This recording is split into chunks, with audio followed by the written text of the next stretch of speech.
Kitu ingine muliniambia niende nifukuze wakora na cartels kwa mambo ya kilimo ya kahawa. Si ndio? Kuna watu walikuwa wamehangaika huko na kufanya ukora mambo ya kahawa. Na kahawa ilikuwa imefika bei shilingi 50, shilingi 60, shilingi 70.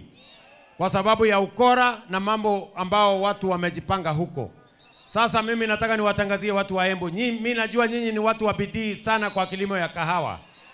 Na mimi nataka niwapongeze kwa zile kampuni na factory ambao wanalipa wakulima sawa sawa. Nyingi ziko hapa Embu County.